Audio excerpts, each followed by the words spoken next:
नमस्कार, मैं हूं सौम्या माथुर और आप देख रहे हैं सिटी बिग न्यूज। पहली पारी में भारतीय जनता पार्टी ने काफी मतों से जीतकर हरियाणा की 10 की 10 सीटें प्रधानमंत्री नरेंद्र मोदी की झोली में डाली थी, लेकिन अब बारी विधानसभा चुनाव की है। भारतीय जनता पार्टी इसके लिए भी पूरी तरह से तैयार है। भारतीय जनता पार्टी के कई नेता विधानसभा चुनाव में बीजेपी की 75 सीटें आने की बात बोल रहे हैं। हालांकि चुनाव किस तारीख को होंगे, इसकी घोषणा अभी तक नहीं हुई है। सूत्रों की माने तो विधानसभा चुनाव सितंबर के अंत और अक्टूबर महीने की शुरुआत में होने की संभावना है, लेकिन इससे पहले ही सभी नेताओं ने अपनी अपनी कमर कस ली है। सभी नेता अपने अपने हलके में जाकर लोगों से वोटों की अपील कर रहे हैं। साथ ही साथ भारतीय जनता पार्टी के नए अभियान संकल्प सदस्यता अभियान को भी अंजाम दे रहे हैं। इस अभियान का उद्देश्य देश के तमाम लोगों को भारतीय जनता पार्टी के दिए हुए नंबर पर कॉल करके बीजेपी का सदस्य बनाना है। इसी के चलते बीजेपी के वरिष्ठ नेता जोगीराम सिहाग आज बरवाला हलके के धांसू गांव के लोगों से मिले।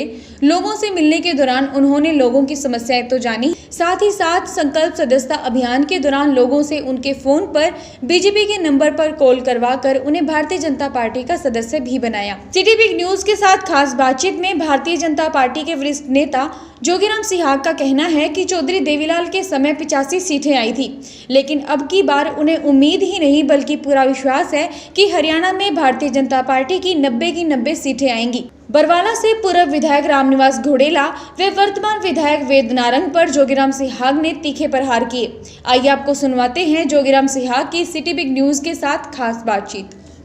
अभी इस वक्त हैं बरवाला हलके के धांसू गांव में।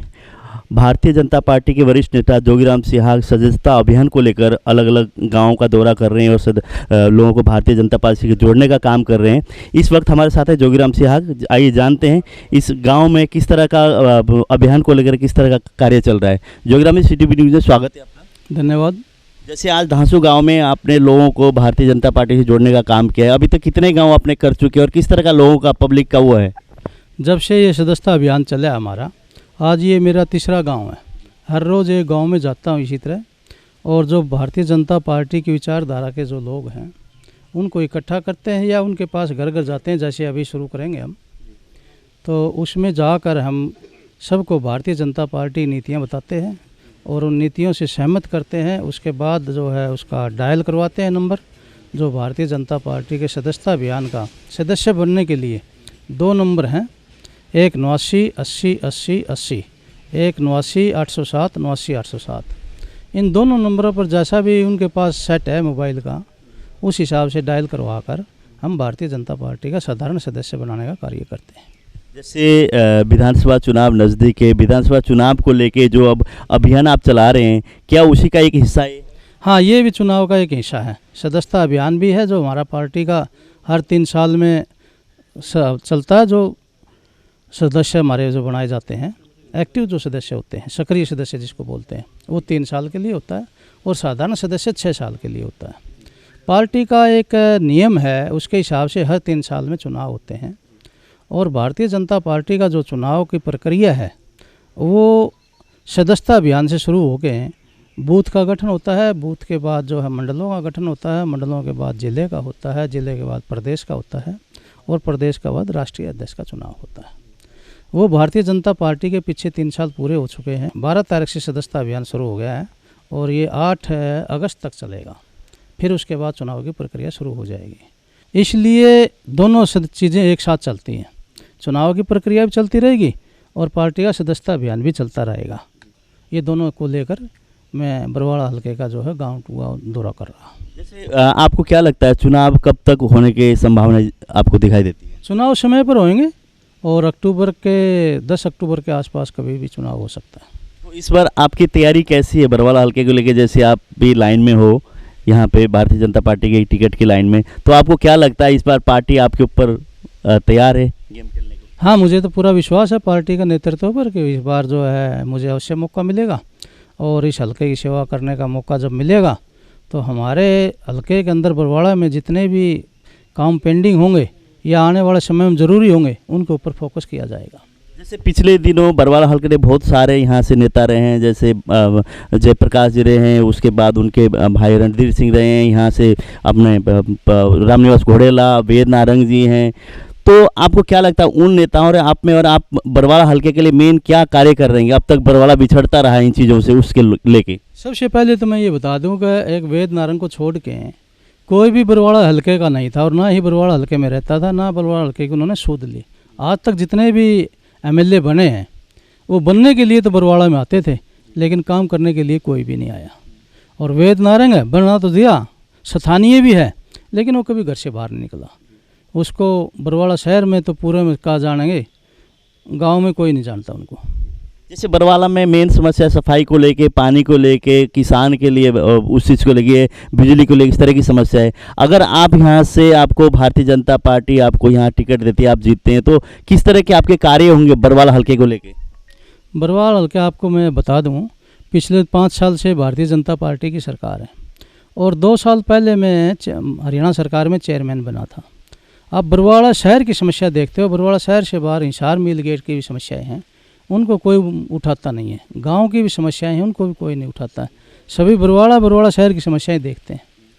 पिछले दिनों जब से हरियाणा अलग हुआ है, मिल गेट पर किसी ने भी ध्यान नहीं दिया, और जैसे ही मैं चेयरमैन बना और सरकार के पारदर्शिता के कारण, सरकार में ग्रांट देने के कारण, सरकार की नीतियाँ काम करने के होने के कारण, मेरे सामने बहुत से लोगों ने कहा कि आप पानी का टैंकर डलवा दो, आप पानी का टैंकर लगवा दो। मैंने कहा नहीं, मैं समस्या का यदि अगर हल करना तो परमानेंट हल करेंगे। और आज आप जाकर देखेंगे, मिल गेट का बहुत सा ऐसा एरिया था जहाँ पर सड़कें, पानी की लाइन, बिजली की लाइन चलने के लिए मुश्किल काम था, और आज लगभग हमने जो है वहाँ ध्यान देकर सभी सड़कें और पानी की लाइनें बिछवाने का कार्य किया है। और फिर भी मैं ये नहीं कहता समस्याएँ पूरी हल होगी, समस्याएँ अभी भी हैं, समय समय पर समस्याएं होती रहेंगी, हल होती रहेंगी, ये मेरा कहना है इसके ऊपर। जैसे को टिकट मिलने के बाद आप क्या समझते हैं, कौन सी पार्टी के साथ आपका मुकाबला रहेगा, या आप सोचते हैं कि भारतीय जनता पार्टी की बरवाला में, पूरे हरियाणा में एक अलग सी जीत होगी? पार्टी की टिकट की घोषणा का कार्य ये नेतृत्व का, शीर्ष नेतृत्व का काम है। वो कब घोषणा करेंगे, जल्दी करेंगे, लेट करेंगे, इसके विषय पर तो मैं कुछ कह नहीं सकता, लेकिन इतना ज़रूर कहूँगा कि भारतीय जनता पार्टी का कोई भी कैंडिडेट आएगा, उसके मुकाबले में कोई कैंडिडेट, कोई दूसरी पार्टियां है ही नहीं आज के दिन। सभी जितनी भी पार्टियां हैं वो सभी की सभी जो है आज भारतीय जनता पार्टी कब उनको बुलाए ये आस लगाए बैठे हैं। उस तरफ रामनिवास घोड़ेला जी कहते हैं बरवाला में मेरी पकड़ है, बरवाला के सीट रामनिवास घोड़ेला जीतेगा, तो इस विषय पर आप क्या कहेंगे? रामनिवास घोड़ेला को पता होगा इस बात का कि उसकी सीट है भी कि नहीं है, उसको टिकट मिलेगी कि नहीं। अब मुझे कोई ये कह देगा आपकी, मैं कह दूँ मेरी सीट पक्की, मुझे क्या पता? ये तो पार्टी नेतृत्व को पता है मुझे टिकट देंगे कि ना देंगे। इसी घोड़ेला साहब हो सकता है कांग्रेस के टिकट बांटने वाले में हो, इसलिए उसने पता होगा भाई उसकी सीट पक्की है। आपको ये नहीं लग रहा कि भारतीय जनता पार्टी में कांग्रेस के नेता जेजेपी से, इनेलो से एक बाढ़ सी आ गई भारतीय जनता पार्टी में आने वाले चुनाव को लेके? सभी में जो राजनेता रहते हैं, जो पावर में रहे पहले भी, उनकी यही इच्छा रहती है कि किसी पावर वाली पार्टी में जाए और हम चुनाव लड़ें, वहाँ टिकट के दावेदार हों। इस पर आप क्या कहना चाहेंगे? क्या भारतीय जनता पार्टी जो नए नेता जो आ रहे हैं उन पर दाव खेलेगी, या पुराने जो कार्यकर्ता है जिन्होंने इस पार्टी के लिए काम किया उसको वो करेगी, ध्यान में रखेगी? देखो, ये तो शीर्ष नेतृत्व का काम है कि वो पुराने के ऊपर दाव खेल लेगी, नए को प्राथमिकता देगी, ये उनका काम, ये हमारा काम नहीं है। हमारा काम तो है अपने इलाके में जाकर जो समस्याएं हैं उनको हल करवाने का कोशिश करना। हमसे हल ना हो तो शीर्ष नेतृत्व को बताना, लीडरशिप को बताना, मंत्री को बताना, मुख्यमंत्री को बताना, वो हमारा काम है। वो हम दिन रात कर रहे हैं और करते रहेंगे। तो आपको क्या लगता है भारतीय जनता पार्टी हरियाणा में इस बार कितनी सीट जीतने की आप वो जताते हैं कि इतनी सीट निकाल पाएगी?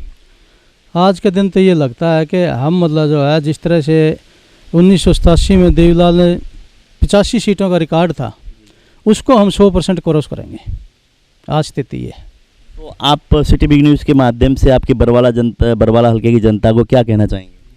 बरवाला हल्के की जनता को ये कहना चाहेंगे कि भाई आज तक ऐसी विकास करने वाले हो सकता है किसी ने कहीं किसी इलाके में किया होगा, विकास भी किया होगा और अन्य कार्य भी किए होंगे, लेकिन आज मैं ये कहना चाहता हूँ कि पूरे हिंदुस्तान के अंदर पारदर्शिता जिस प्रकार से मनोहर लाल सरकार की है, आज कहीं भी किसी भी स्टेट में काम करने की पारदर्शिता नहीं है। और हरियाणा का उदाहरण देकर हर स्टेट जो है कहते हैं हम हरियाणा जैसी पारदर्शिता लाएंगे, ये मैं कहना चाहूँगा।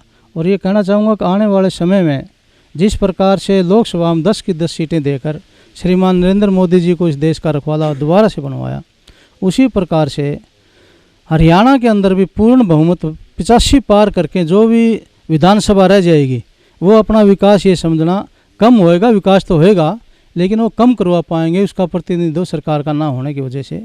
इसलिए मेरा तो कहना का ये है कि बरवाला हल्के के जितने भी हमारे साथी और हमारी जनता है कि आने वाले समय में भारतीय जनता पार्टी के कैंडिडेट का साथ देकर उसको ज़्यादा से ज़्यादा मतों से जिताने का काम करें ताकि हम विकास की गति को आगे बढ़ाने का कार्य करें और ये दिखा दें कि बरवाला हल्का मनोहर लाल के साथ है, साथ था, साथ रहेगा और साथ है।